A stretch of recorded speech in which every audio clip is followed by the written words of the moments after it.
Mon fiancé a trouvé mes nouvelles de grossesse trop écœurantes, alors j'ai arrêté de lui en parler. On était ensemble depuis 4 ans quand il m'a humiliée devant tout le monde à notre baby shower, dans ce club huppé où il tenait tant à aller. Ma cousine s'est étonnée de voir mes yeux rouges et j'ai expliqué que j'avais eu des vomissements si violents au réveil que les vaisseaux dans mes yeux avaient empêté. Jerry s'est emporté. Tais-toi, personne n'a envie d'entendre tes histoires de yeux en sang et de vomi. Tu ne pourrais pas juste être enceinte sans en faire un drame pour les autres? C'est dégoûtant. Un grand silence s'est installé. Sa sœur a tenté de calmer le jeu, mais il a insisté. Quoi? Je suis censée faire semblant que tout ça n'est pas répugnant? Hier, elle a raconté que c'était ton coulet. La semaine dernière, c'était ses pertes, sa cellulite. On a compris. T'es enceinte. Ton corps fait des trucs pas ragoûtants. Sa mère s'est exclamée choquée. Jerry, elle porte ton enfant. Il a répliqué. Ça veut pas dire que j'ai besoin de tout savoir dans les moindres détails. C'est censé être une fête. Et elle me coupe l'appétit. J'ai reposé mon verre. Tu sais quoi? Tu as raison. Je ne t'embêterai plus. Avec mes histoires, Jerry, il m'a lancé un regard surpris, avant d'afficher un air satisfait. Enfin, merci. Tu vois, ce n'est pas compliqué de garder ça pour toi. 2 jours plus tard, il m'a trouvé en train de m'habiller pour l'échographie du 2e trimestre. C'est quand le rendez-vous? Je t'emmène. Non, j'y vais seule. Je n'ai pas envie de t'imposer mes trucs de grossesse dégoûtants. Il a fait une drôle de tête. Mais c'est aujourd'hui qu'on saura si c'est un garçon ou une fille. Oui, et ça veut dire que la technicienne va me tartiner le ventre de gel et qu'on va zioter les parties intimes du bébé à l'écran, sans oublier tous les organes qu'il mesure. Franchement, c'est très médical. Et pas très glamour. C'est pas pareil. Si, c'est exactement pareil. Tu as dit que les détails de la grossesse te rendaient malade. Je respecte. J'ai pris un Uber. Et quand il a voulu venir, je lui ai dit d'attendre dehors du cabinet médical. Le lendemain, sa mère a appelé en larmes de joie. Tu vas avoir un garçon. Il est parfait. Et j'espère que tu t'es déjà excusé auprès de ta fiancée. Jerry a raccroché et a débarqué furieux dans la chambre. Tu as dit que le médecin savait pas encore si c'était un garçon ou une fille. J'ai juste dit ça pour ne pas te dégoûter. Je voulais pas t'enlever l'envie de manger. Tu n'as pas le droit de me cacher le sexe du bébé. Je ne cache rien. Je t'épargne simplement ce que tu as dit ne pas vouloir entendre. Quand les gens me posèrent des questions sur les prénoms, j'en parlais à tout le monde, sauf à lui. Nos amis savaient qu'on pensait à James.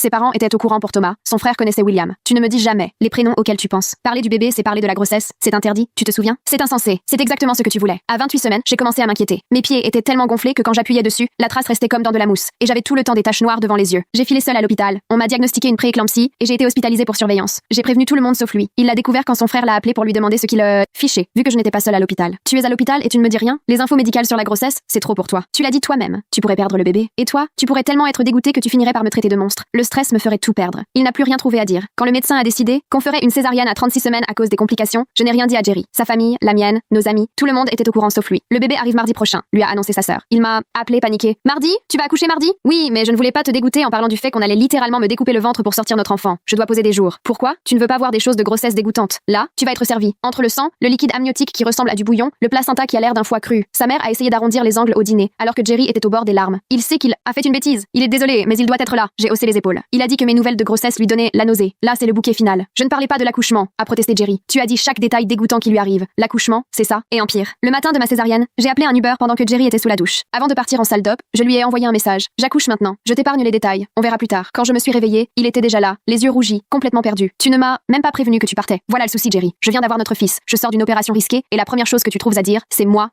Il a blémi. J'ai raté les premiers moments avec mon fils. Ce n'est pas grave, j'ai répliqué. Découvrez l'histoire complète en cliquant sur la vidéo ci-dessous.